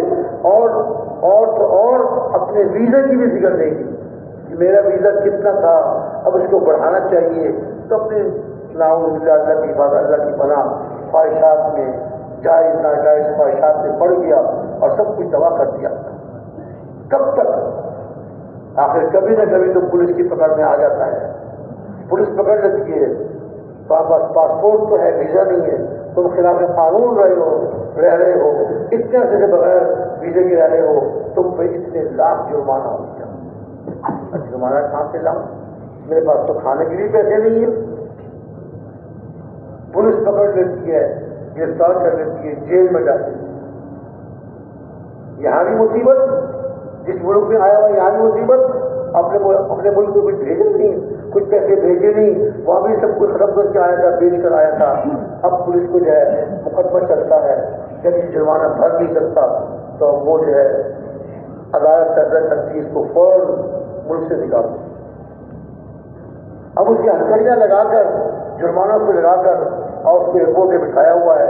اب یہ پریشان، ایسی ذلت کا نقشہ، لوگ اس کو دیکھ رہے ہیں، پتہ نہیں کیا اس نے جرم کیا، اس کو ہتھکڑیاں پہنا کر ایئرپورٹ لایا گیا. اب یہ پریشان ہے، دل میں رو رہا ہے، میں کس منہ سے اپنے ملک میں جاؤں، میں کس ملک سے اپنے گھر میں جاؤں، میرے پلے بھی کچھ نہیں ہے اور پہلے بھی کچھ نہیں بھیجا. اب یہ کہتا ہے اللہ کرے میں نہ جا سکوں، یہ جہاز جس میں میری سیٹ ہے یہ جہاز ہی منسوخ ہوتا ہے اور اس میں سوار نہ ہو. لیکن کیا ہوتا ہے اس کے چاہنے سے کیا ہو؟ بالکل ایسی مثال ہے کہ دنیا میں آ کر اللہ نے دنیا میں بھیجا، جہاں رہ کر اگر یہ اپنی عیاشیوں میں اور دنیا کے خواہشات میں پڑ گیا اور آخرت کی کوئی تیاری نہ کی، آخرت کے اعمال نہ بھیجے، اور وہاں کی تیاری تو بہت آسان ہے، یا نیک عمل کرتا چلا جائے اور وہاں بنتا چلا جاتا ہے. وعدے کے فرشتے ایک مومن کا محل بنا رہے ہوتے جنت میں. محل بناتے بناتے رکتے تھے، اب نہیں بنا رہے، ابھی ادھورا ہے. پوچھنے والے پوچھتے ہیں بھائی کیا بات ہے، یہ ابھی تو ادھورا ہے. آپ نے تعمیر روک دی کہ جی نیچے سے جس کا محل ہم بنا رہے تھے وہ اللہ کا ذکر کر کے، قرآن پاک کی تلاوت کر کے، نیک عمل کر کے اور نیک عملوں کے لیے لوگوں کو تیار کر کے اس کے اعمال ہمارے پاس پہنچ رہے تھے. وہ اعمال، اس کی وہ نیکیاں ذریعہ تھی اس محل کے بننے کا. اب اس نے عمل روک دیے، ہم نے تعمیر روک دی. یہاں سے جو عمل کرے گا وہ آخرت میں اس کے محل بن رہے ہیں، اس کی جنت بن رہی ہے.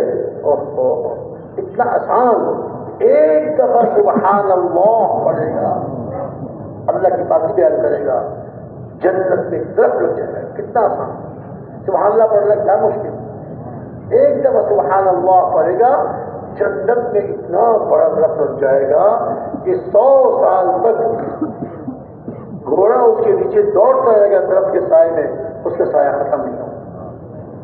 ایک سبحان اللہ پڑھنے پر اتنا بڑا انعام ملے گا. تو اللہ کے حکموں کو پورا کرتا چلا جا رہا ہے اور دوسروں پر محنت کر کے ان کو تیار کر رہا ہے کہ وہ نیک عمل کرنے والے، اپنی آخرت کو بنانے والے، اپنی دنیا کو بنانے والے بن جائیں تو اس سے کتنا کچھ بن جائے گا. جب اس کی موت کا وقت آئے گا یہ بڑا خوش ہوگا کہ میں نے آخرت میں بہت کچھ بھیج دیا، بہت نیکیاں، بہت اعمال کر دیے، انشاءاللہ میرے لیے وہاں جنت تیار ہوگی اور میرے لیے اللہ تعالیٰ نے میری دل کی ٹھنڈک کے سامان،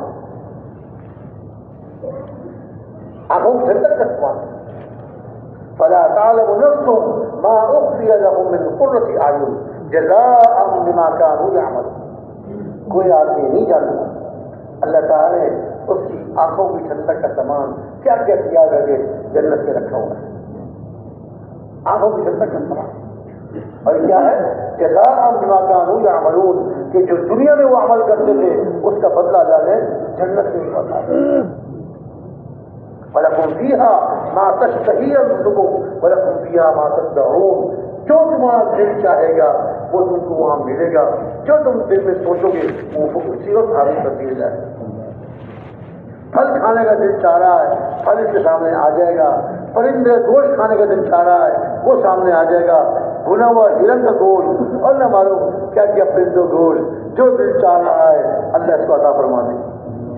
نہ شکار کرنے کی ضرورت، نہ ذبح کرنے کی ضرورت، نہ اس کے گوشت کے ٹکڑے بنانے کی ضرورت، نہ آگ پر بھوننے کی ضرورت. سب کچھ تیار ہو کر کباب بن کے سامنے آئے. وَلَكُمْ فِيهَا مَا تَشْتَهِي أَنفُسُكُمْ، جو تمہارا دل چاہے گا وہ تمہیں ملے گا. آج دنیا میں یہ چاہتے ہیں کہ جو میں چاہ رہا ہوں مجھے مل جائے، یہ کبھی نہیں ہوتا. جو اللہ چاہیں گے وہ ملے گا. آدمی کے اپنے چاہنے سے کچھ نہیں ملتا. لیکن جنت میں اللہ جو دل میں خیال آئے گا وہ چیز سامنے آ گئی. سیب کھانے کا دل چاہ, جنت میں سیب بڑا خوبصورت, بڑا خوش ذائقہ سامنے آ گیا. اب کہتے ہیں اس پودے کی ٹہنی سے صاحب سیب نہیں توڑوں گا, یہ خود ٹوٹ کے میرے پاس آ جائے اور ٹوٹ کے اس کے سامنے آ جائے گا. ارے میں تو چاہتا ہوں اس کی خاشیں بند کر, اس کی پھانکیں بن کے میرے سامنے آ جائے. لیجیے پلیٹ میں جناب خوبصورت جنت کی پلیٹ میں جنت کا سیب کٹا ہوا کے سامنے آ جائے گا, کسی کھائیے.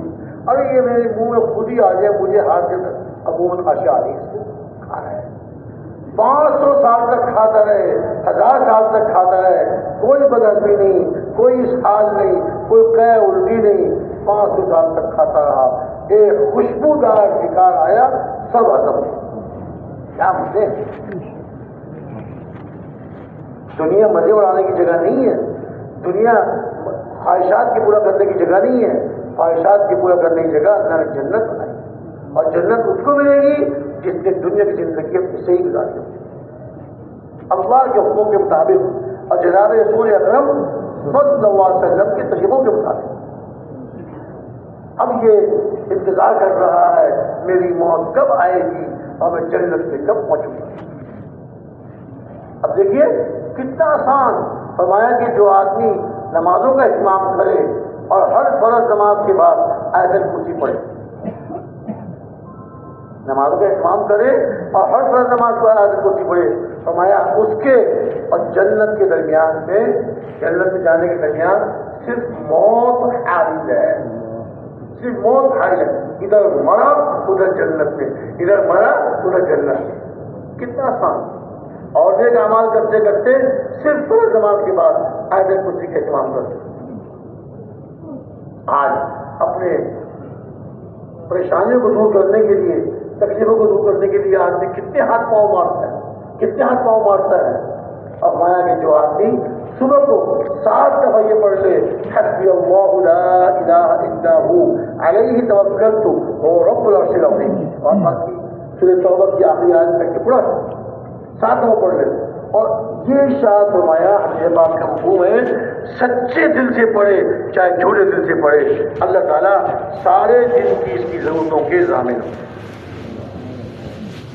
وہ مشکل بات ہے. دین پر چلے گا, اعمال کرے گا, اللہ اس کی دنیا ہی بنائیں گے, آخرت ہی بنائیں گے. اور دین کو چھوڑے گا, آخرت تو تباہ ہوگی, دنیا بھی اس کی تباہ ہو جائے گی. اور یہ چیزوں کا زیادہ ہو جانا, مال دولت کو اکٹھا کر لینا, بڑا بنگلہ بنا لینا, بڑی قیمتی پوشاک پہن لینا, یہ کوئی کامیابی کی نشانی نہیں ہے. یہ عزت کا دھوکہ ہے, کامیابی کا دھوکہ ہے, کامیابی نہیں ہے. کامیابی کا دھوکہ عزت کا دھوکہ ہے. اور یہ دھوکہ موت کے وقت ہر ایک پہ کھل جاتا ہے. جیسے میں نے ابھی عرض کیا تھا نا, بڑے سے بڑا کافر, بڑے سے بڑا ملعون انسان موت کے وقت اس پر دھوکہ کھل گیا, اور موت کے وقت اپنی زبان سے اقرار کر کے لیا کہ میں دنیا سے ناکام جا رہا ہوں. فرعون ناکام کیا, قارون ناکام کیا, نمرود ناکام کیا, شداد ناکام کیا, اور جتنے اللہ کے نافرمان سے دنیا سے ناکام ہو کر گئے. موت کے وقت دھوکہ کھل گیا, موت کے وقت دھوکہ کھل گیا. میں نے جو کچھ کیا تھا وہ سب دھوکہ تھا. آج مجھ پہ حقیقت کھل رہی ہے, لیکن آج کا دھوکہ کھلنے کا کوئی فائدہ نہیں. موت کا وقت آنے سے پہلے, غرغرہ جسے کہتے ہیں, موت کا وقت شروع سے پہلے جو کر لے وہ قبول ہے. اس وقت نہ ایمان معتبر نہ توبہ قبول.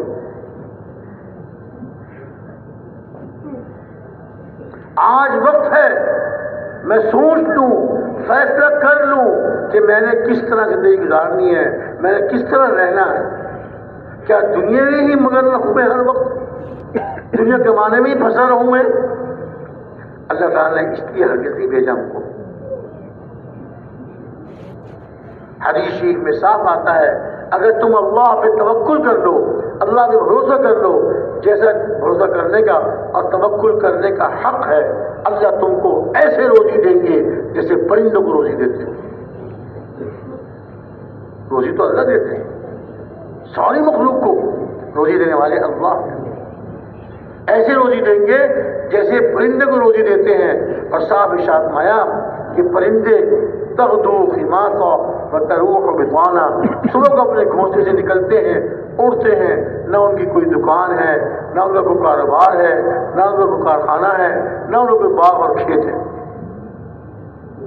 اپنے گھونسلے سے نکلتے ہیں، اللہ ان کو روزی دیتے ہیں، اور اللہ ان کو ایسے روزی دیتے ہیں کہ جو ایمان والے نیک عمل کرتے ہیں، اللہ کو راضی کرتے ہیں، اپنی آخرت کی فکر کرتے ہیں، اور جو ذمہ داری ہے کہ ساری امت کی فکر کرنا اور ساری امت کے لیے محنت کرنا کہ ہر مسلمان عمل کرنے والا بن جائے اور ہر مسلمان عمل کر کے ناکامی سے بچ جائے، اس کی محنت کرنے والے ہیں، اللہ تعالیٰ ان کو بھی ایسے روزی دیتے ہیں، بے فکری والی روزی، اطمینان والی روزی، کہ صبح کو پرندے اپنے گھونسلے سے اڑتے ہیں، ان کے پوٹے خالی ہوتے ہیں، اور شام کو واپس آتے ہیں ان کے پوٹے بھرے ہوتے ہیں۔ اللہ ان نیک عمل کرنے والے، اللہ کو راضی کرنے والے اعمال میں لگنے والے کو بھی اللہ ایسی بے فکری والی اور ایسی سہولت والی روزی عطا فرمائے۔ اور پھر یہ تو ہوا توکل کرنے والے کے لیے، اور دوسری طرف ظلم کرنے والا، جو آدمی برا عمل کرے، ظلم کرے، لوگوں کو ناحق ستائے، لوگوں سے چھینے، لوگوں پہ زیادتی کرے، ایسا آدمی ایک مرتبہ حضرت ابو ہریرہ رضی اللہ تعالیٰ عنہ تشریف فرما تھے، ان کے سامنے کسی نے کہا کوئی آدمی کسی پہ ظلم کرے تو ظلم کرنے والے کو اس کے ظلم کا بدلہ اسی کو ملتا ہے، اسی کو اس کا خمیازہ بھگتنا پڑتا ہے۔ حضرت ابو ہریرہ نے فرمایا کیا کہا تم نے کہ ظلم کرنے والے کا اثر صرف ظلم کرنے والے کو ہوتا ہے؟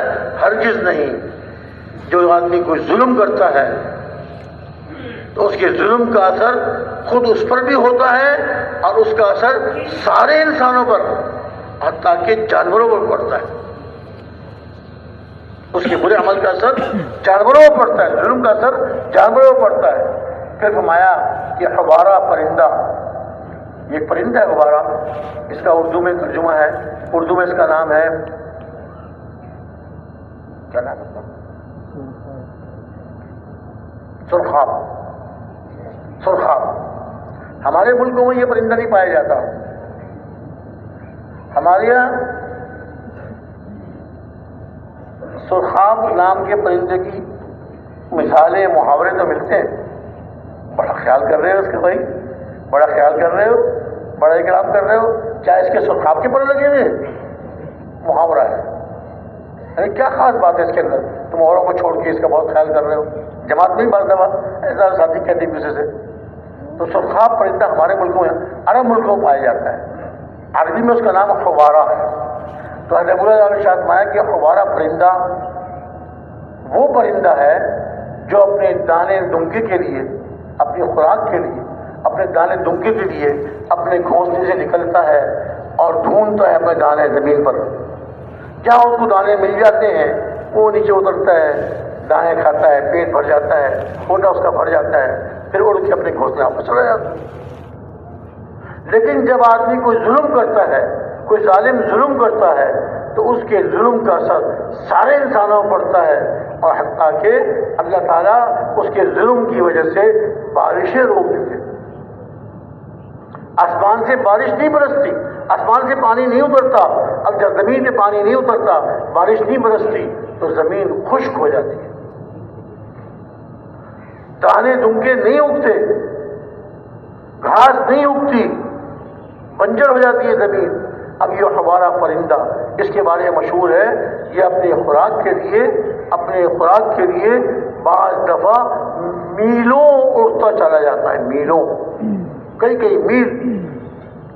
جب ظالم کے ظلم ہوتا ہے، ظالم ظلم کرتا ہے، اللہ تعالیٰ بارشوں کو روک لیتے ہیں، زمین خشک ہو جاتی ہے اور اس میں دانے نہیں ملتے، تو یہ ہمارا پرندہ اپنے گھونسلے سے اڑتا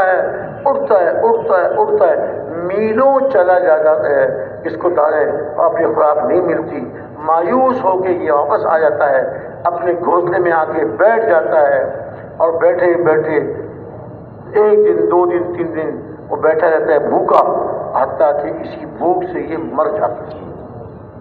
مایا کہ یہ ہمارا پرندہ جو بھوک سے مرا ہے یہ اس ظالم کے ظلم کی وجہ سے، اس کے ظلم کا اثر نہ صرف سارے انسانوں پر پڑتا ہے، زمین پہ پڑتا ہے، جانوروں پر پڑتا ہے۔ اب کسی علاقے میں کوئی آفت آ جاتی ہے، زلزلہ آ گیا، سیلاب آ گیا، اب یہ خالی اس علاقے والوں کی بات نہیں ہے، اس امت کا معاملہ اجتماعی ہے،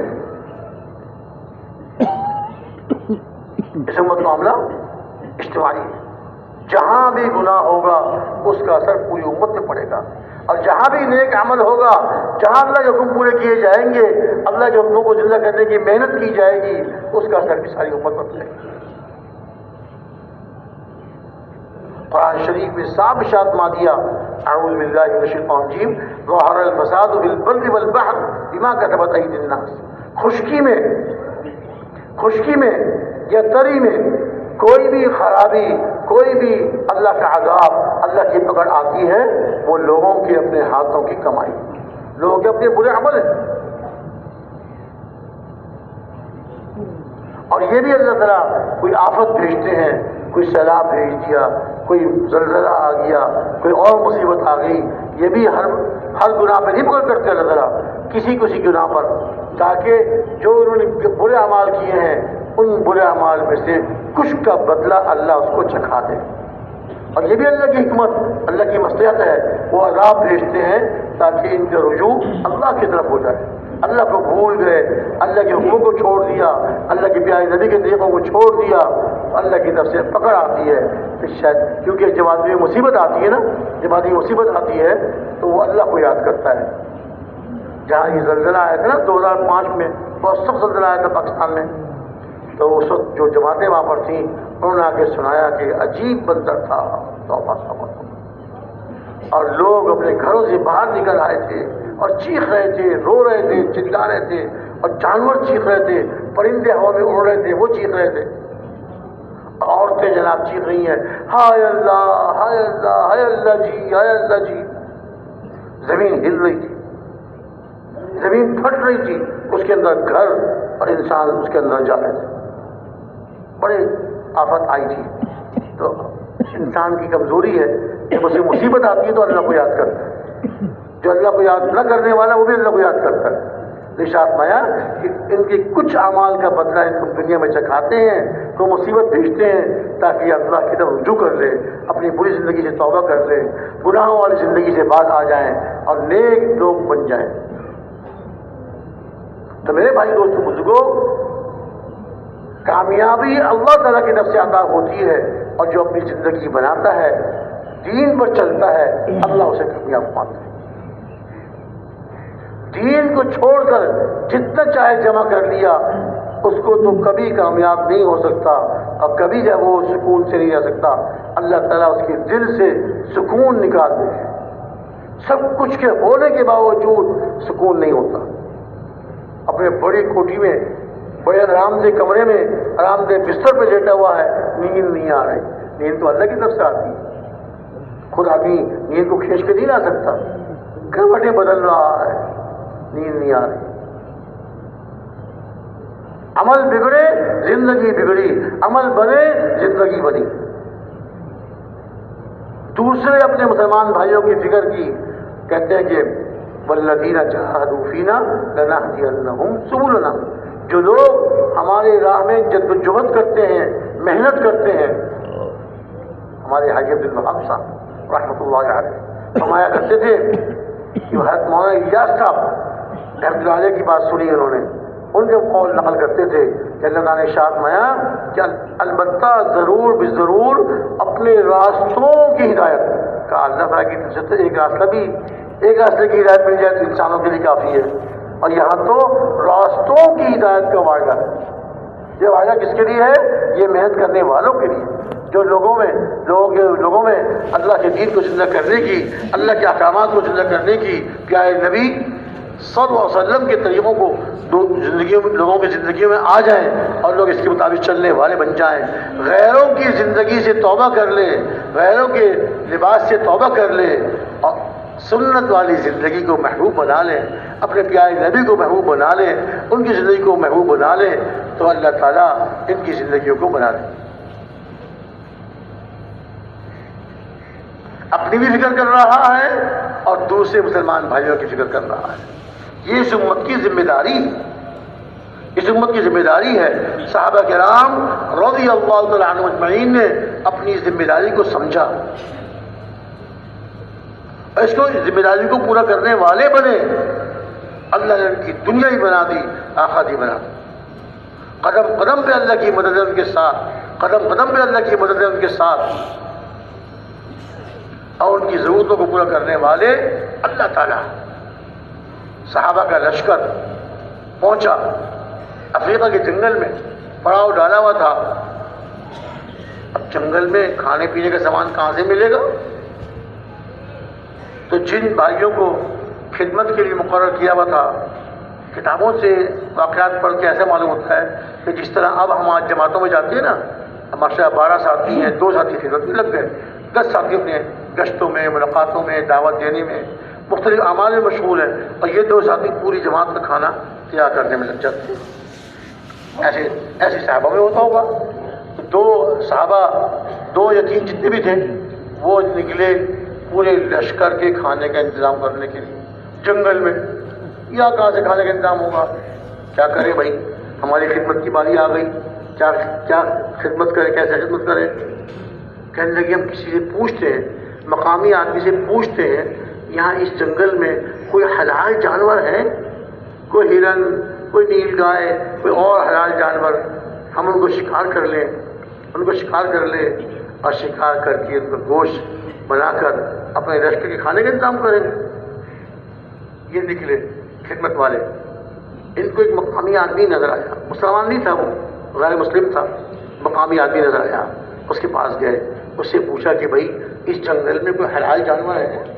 اس جنگل میں کوئی حلال جانور ہے؟ ہم نے لشکر کے کھانے کا انتظام کرنا ہے۔ وہ تھا کوئی غیر مسلم، متعصب، تعصب رکھنے والا، مسلمانوں سے ضد رکھنے والا۔ اس نے کہا کہ میں ان کو بتا دوں گا کہ ہاں اس جنگل میں حلال جانور ہیں، تو یہ ڈھونڈنے کی تلاش کریں گے اور شکار کر کے ذبح کر کے اپنے لشکر کے کھانے کا انتظام کریں گے۔ میں ان کو بھٹکا دوں، میں ان سے کہوں یہاں کوئی شکار نہیں ہے، تو جو کچھ کھانے کو نہیں ملے گا تو یہ بھوکے مریں گے، لشکر بھوکا مرے گا، اچھا یہ مسلمان مر جائے۔ تو اس نے ضد میں آ کر، تعصب میں آ کر اس نے کہا کہ نہیں، یہاں اس جنگل میں کوئی حلال جانور نہیں ہے۔ تعصب میں آ کر اس نے کہا کہ نہیں، یہاں کوئی حلال جانور نہیں ہے۔ ادھر یہ صحابہ اور یہ جو ہے وہ غیر مسلم آپس میں بات کر رہے تھے۔ جب اس نے یہ کہا کہ نہیں اس جنگل میں کوئی جانور نہیں ہے، حلال جانور نہیں ہے، تو سامنے ایک درخت تھا، اس درخت کے پیچھے نیل گائے کھڑی ہوئی تھی، جانور نیل گائے۔ اللہ تعالیٰ نے اس کو بولنے کی طاقت دی، اس نے کہا فوراً کذب عدو اللہ، اللہ کے دشمن نے جھوٹ کہا ہے، اللہ کے دشمن نے جھوٹ کہا ہے۔ پھر کہا کہ ہم یہاں حاضر ہیں، ہم اس جنگل میں موجود ہیں، آئیے ہم کو شکار کیجئے اور گوشت بنا کر اپنے لشکر کے کھانے کا انتظام کریں۔ وہ جانور ہو نیل گائے کہہ رہی، وہ کافر تو حیران رہ گیا، یہ کیا ماجرا؟ یہ اللہ کی مدد۔ جب ہم دین پر چلتے ہیں اور دین کو زندہ کرنے کی محنت کرتے ہیں، ایک ایک مسلمان کی فکر کرتے ہیں، ایک ایک غیر مسلم کی فکر کرتے ہیں، اللہ رب العزت ان کی قدم قدم پر اللہ ان کی مدد فرماتے ہیں۔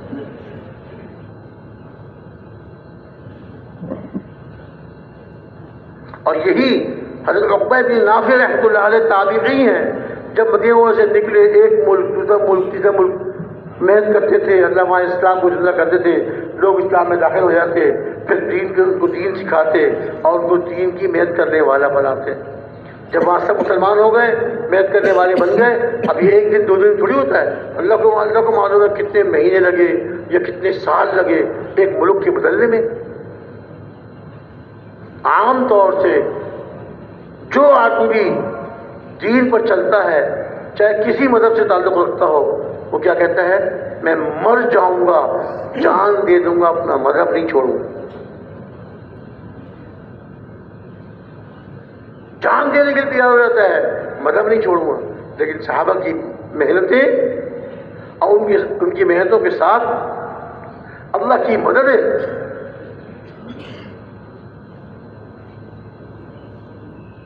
جب سب سے آخر المغرب مراکش، اسے آج کل مراکش کہتے ہیں، المغرب ملک کا نام المغرب، اس وقت بھی المغرب تھا، آج بھی اس کا نام المغرب ہے. وہاں پہنچے حضرت عقبہ بن نافع رحمۃ اللہ علیہ، بڑے اونچے تابعی تھے. خیر وہاں بھی اللہ نے ان کی محنت کو قبول فرمایا اور وہاں کے لوگ مسلمان ہو گئے. تو اب ان کو وہاں اپنا کوئی لشکروں کے آنے جانے کے لیے کوئی جگہ، کوئی چھاؤنی بنانی تھی. کہاں بنائیں؟ شہر میں، شہر کے علاقوں میں ہم بنا نہیں سکتے کہ ابھی نئے نئے مسلمان ہوئے، ابھی اسلام میں پکے ہو جائیں، اللہ سے مانگنے والے، اللہ کے حکم کو پورا کرنے والے پکے ہو جائیں تو ہم ٹھہر سکتے ہیں. ابھی ان پہ اطمینان نہیں کیا جا سکتا. نئے نئے مسلمان ہیں، شیطان نے بہکایا تو پھر کہیں اسلام چھوڑ کر اور مسلمانوں کو نعوذ باللہ شہید کر دیں، قتل کر دیں. چھاؤنی بنانی ہے، ایک آبادی کے اندر نہیں بنانی. اب وہاں قریب جنگل تھا. ابھی صاحب نے حضرت عقبہ بن نافع رحمۃ اللہ علیہ نے اپنے ساتھیوں سے کہا کہ اس جنگل میں ہم اپنی چھاؤنی بنائیں گے. ارے امیر صاحب یہ کیا؟ یہاں تو درندے ہیں، پھاڑ کھا جانے والے درندے ہیں، سانپ بچھو ہیں، کیڑے مکوڑے ہیں. کہا نہیں، بس اس میں بنائیں گے. اگلے دن فجر کی نماز پڑھائی اور نماز پڑھانے کے بعد اپنے دو چار ساتھیوں کو ساتھ لیا اور جنگل کے کنارے کھڑے ہو کر اعلان کیا، اے جنگل کے جانوروں، اس جنگل کو خالی کر دو. ہم نے اپنے لشکروں کے لیے یہاں چھاؤنی بنانی ہے اور آج شام سے پہلے پہلے اس جنگل کو خالی کر دو، ورنہ پھر کوئی اس میں رہ گیا تو ہمارے ہاتھوں سے مارا جائے گا. اس کی جان کی حفاظت کے ہم ذمہ دار نہیں. فجر کی نماز پڑھ کے اعلان کیا، یہ 3 دفعہ عربی زبان میں. اب جانور کو سمجھتے عربی زبان، جانور کو کیا پتا کس سے بات کر رہی ہے. لیکن کیا تھا یہ؟ اللہ کی مدد ان کے ساتھ قدم قدم پر تھی.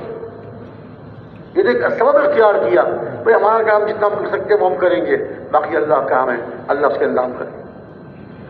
دیکھنے والوں نے دیکھا، لوگوں نے لکھا، تاریخ میں آج تک موجود ہے کہ صبح کو فجر پڑھ کے اعلان کیا اور دوپہر کو ظہر کی نماز کا وقت آنے سے پہلے پہلے سارا جنگل درندوں سے اور پھاڑ کھا جانے والے جانوروں سے، سانپ بچھوں سے خالی ہو چکا ہے. شیرنی اپنے بچے کو منہ میں دبا کے جنگل سے نکل رہی تھی. ریچھنی اپنے بچے کو منہ میں دبا کے چیتا اس کی مادہ اپنے بچوں کو منہ میں دبا کے جنگل خالی. سانپ بھاگے جا رہے ہیں، سانپ دوڑے جا رہے ہیں، سارے جانور جنگل کو خالی کر کے باہر بھاگ گئے. ظہر کی نماز پڑھائی، اپنے ساتھی کو حکم دیا، اب درخت کاٹنا شروع کرو، درخت کاٹو، اس کو میدان بناؤ. یہ ہمارے چھاؤنی، ہمارے مسلمان اسلامی لشکروں کے آنے کی، یہاں ٹھہرنے کی اور یہاں سے آگے جانے کی جگہ بنے گی. کیا تھا؟ اللہ کی مدد تھی. ایک طرف وہ جانور، وہ نیل گائے جو اپنی زبان میں بول رہی ہے، صاحب ان سے کہہ رہی ہے کہ آئیے ہمیں شکار کیجیے، ہمارا گوشت بنائیے. ہاں، جانوروں کو اللہ تعالیٰ تابع کر دیتے ہیں. ایک مرتبہ پیارے نبی صلی اللہ علیہ وسلم مدینہ منورہ میں تشریف فرما تھے. صحابہ آپ کے پاس بیٹھے ہوئے تھے. جنگل سے بھیڑیے آئے، بہت سارے بھیڑیے، اور حضور کے سامنے آ کے بیٹھ گئے تھوڑا فاصلے پر، اپنی زبان میں کو کوشش کرنے لگے. ہمارے پیارے نبی صلی اللہ علیہ وسلم کو اللہ تعالیٰ نے وہ سب کچھ دیا جو پچھلے نبیوں کو عطا فرمایا تھا اور اس سے زیادہ دیا. حضرت سلیمان علیہ السلام جیسے جانوروں کی بولی سمجھ جاتے تھے، ہمارے پیارے نبی بھی سمجھ جاتے تھے. حضور نے ارشاد فرمایا صحابہ سے کہ دیکھو بھائی، یہ بھیڑیاں آئے ہیں، یہ مجھ سے کہہ رہے ہیں کہ آپ کے صحابہ ہیں، یہ اللہ کی اطاعت کرنے والے ہیں اور یہ اللہ کے نیک بندے ہیں.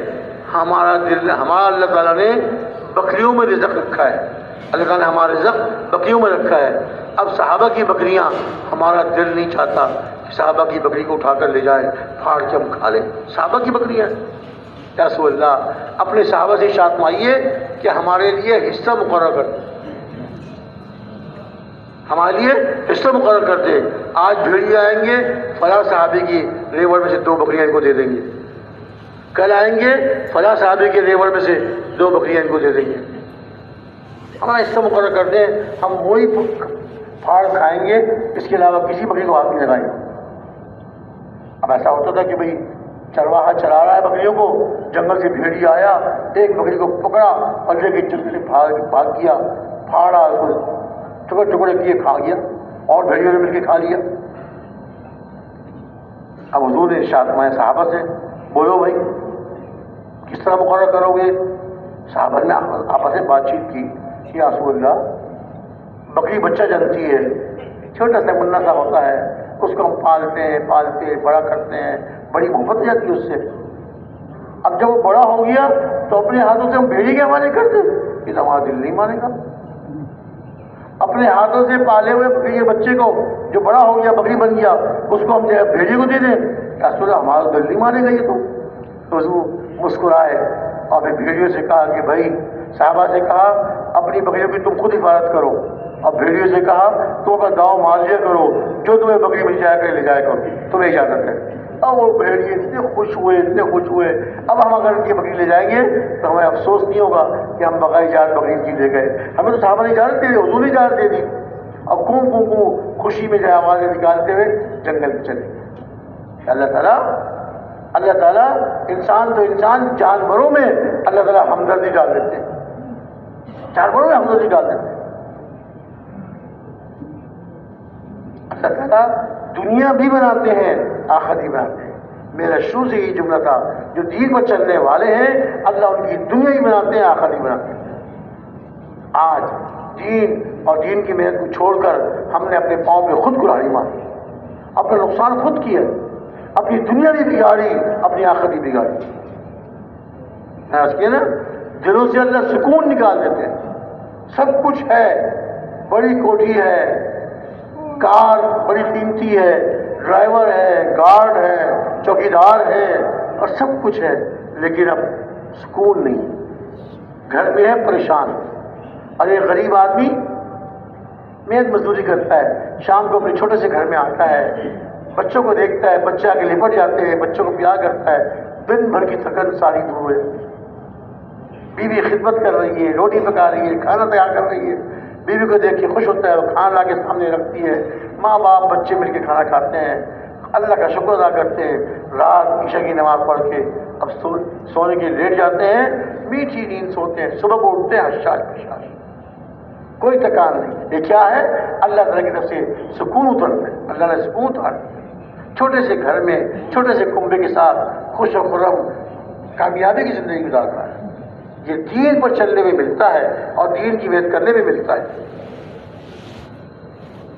صحابہ کرام رضی اللہ تعالی عنہم نے اپنا سب کچھ لگایا دین پر، دین کی محنت پر، اپنی جان، اپنا مال، اپنی ساری صلاحیتیں اس پہ کھپا دی۔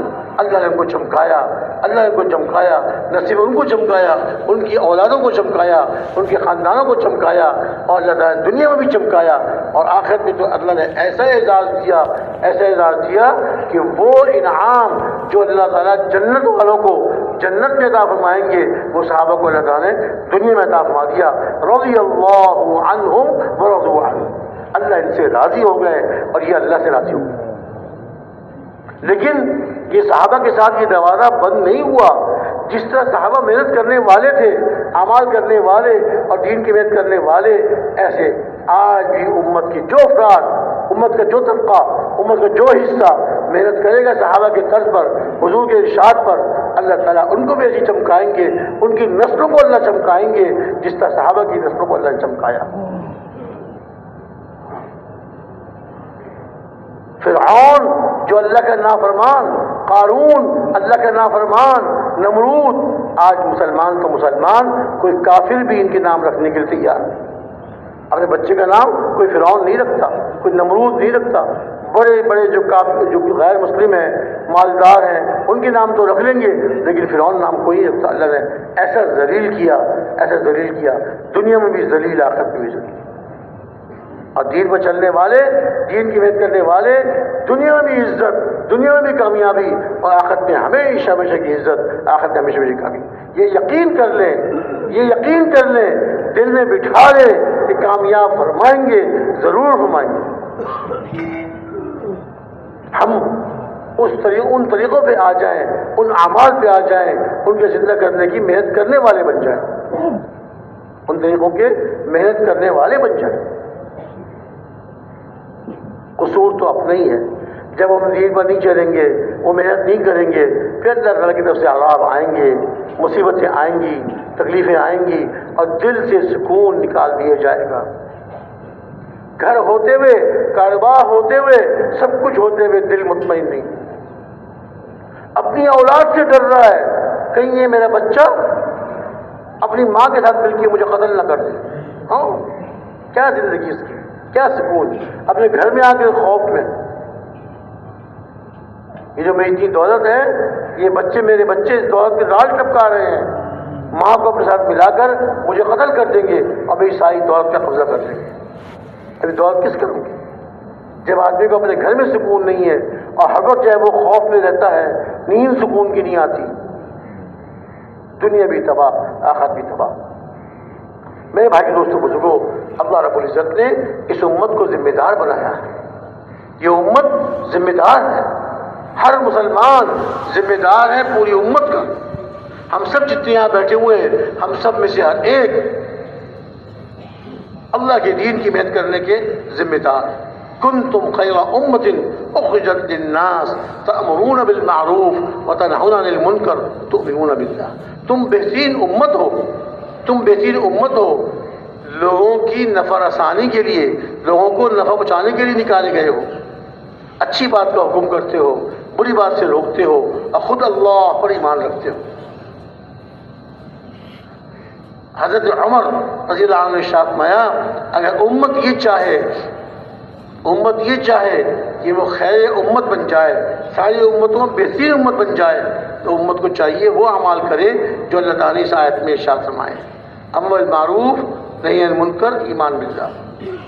مسلمانوں کی ہمدردی، مسلمانوں کی خیر خواہی اور غیر مسلموں کی ہمدردی، غیر مسلموں کے لیے بھی ہم اللہ سے دعا کریں، اللہ سے دعا کریں، اور کوئی غیر مسلم آگے خود پوچھے اسلام کے بارے میں، ہم اس کو دعوت دیں پیار محبت سے، نرمی سے، کہ اسلام قبول کرنے والا بن جائے۔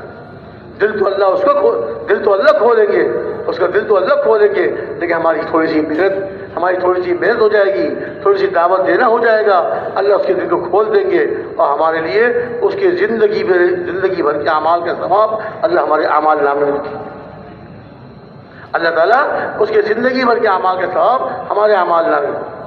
حضرت عقبہ بن نافع رحمۃ اللہ علیہ جب مدینہ منورہ سے نکلے، ایک ملک دوسرا ملک محنت کرتے کرتے جب وہ ملک اسلام لے آتا اور دین پر چلنے والے بن جاتے، اور دین کی محنت کرنے والے، دین کو زندہ کرنے کی کوشش کرنے والے بن جاتے، حضرت عقبہ بن نافع سوچتے، چلو بھائی واپس چلتے ہیں مدینہ منورہ، اپنے وطن واپس جاتے ہیں۔ تو وہ ملک والے کہتے ہیں، اے اللہ کے رسول کے صحابی کے تابعی، اے تابعی، حضرت عقبہ بن نافع آپ کہاں جا رہے ہیں؟ یہ ہمارے بعد یہ ملک ہے، اللہ کو نہیں پہچانتے، وہ اللہ کو نہیں جانتے، چلو چلتے۔ اب اس ملک سے نصرت لی اگلے ملک میں، اسی طرح چلتے چلتے ایک ملک سے دوسرا ملک، حتیٰ کہ المغرب میں پہنچ گئے، جس کا میں نے آپ کو واقعہ سنایا ابھی۔ المغرب میں پہنچے، مراکش میں پہنچے، تو وہاں بھی محنت فرماتے رہے، حتیٰ کہ اللہ تعالیٰ نے وہاں والوں کو ہدایت دے دی۔